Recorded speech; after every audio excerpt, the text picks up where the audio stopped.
ನಮ್ಮ ಅಂಗಡಿಗೆ ಬಂದಿರುವ ಯೂನಿಕ್ ಪ್ರಾಡಕ್ಟ್ ಅಂದರೆ ಇದೆ. ಇದೊಂದು ಫೌಂಟೇನು, ನೀರು ಹರಿತಾ ಇರುತ್ತೆ, ನೋಡೋಕ್ಕೆ ಸೂಪರ್ ಆಗಿರುತ್ತೆ. ಇದೇನಪ್ಪ ಸ್ಪೆಷಾಲಿಟಿ, ಇದನ್ನು ನಾವು ಎಲ್ಲೋ ನೋಡಿದ್ದೀವಿ ಅಂತ ಅಂದ್ಕೊಂಡಿದ್ದೀರಾ? ಆಗಿಲ್ಲ. ಇದರ ಅಡ್ವಾಂಟೇಜ್ ಏನಂದರೆ ಅದ್ರ ಕೆಳಗಡೆ ಫಿಶ್ ಟ್ಯಾಂಕ್ ಒಂದು ಬಂದುಬಿಡುತ್ತೆ. ಆ ಫಿಶ್ ಟ್ಯಾಂಕ್ ನೋಡಿದ್ರೆ ಗ್ಲಾಸಲ್ಲಿ ಮಾಡಿರೋದು, ಫುಲ್ ರೌಂಡ್ ಶೇಪಲ್ಲಿ. ಅದರಲ್ಲಿ ನೋಡಿದ್ರೆ ಒಂದು ಬುದ್ಧ ಹಿಂದೆ ಪ್ಲ್ಯಾಂಟು ಕುಂದಿರಿಸ್ಬಿಟ್ಟು ಒಂದು ಬೆಟಾ ಫಿಶ್ ಹಾಕಿದ್ದೀವಿ.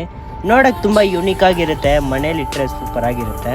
ಇದರಲ್ಲಿ ಬರೀ 2 ಪೀಸ್ ಬಂದಿರೋದು, 2 ಸ್ಟ್ರಕ್ಚರ್ ಬಂದಿರೋದು. ಪ್ರಾಡಕ್ಟ್ ಬೇಕಂದರೆ ಡೈರೆಕ್ಟಾಗಿ ನಮ್ಮ ಅಂಗಡಿ ವಿಸಿಟ್ ಮಾಡಿ. ಶಾಪ್ನ ಲೊಕೇಶನ್ ಬಂದು ಟಿ ಸಿ ಪಾಳ್ಯ ಮೇನ್ ರೋಡ್, ರಾಮಚಂದ್ರನಗರ್, ಬೆಂಗಳೂರಲ್ಲಿದೆ. ಧನ್ಯವಾದ.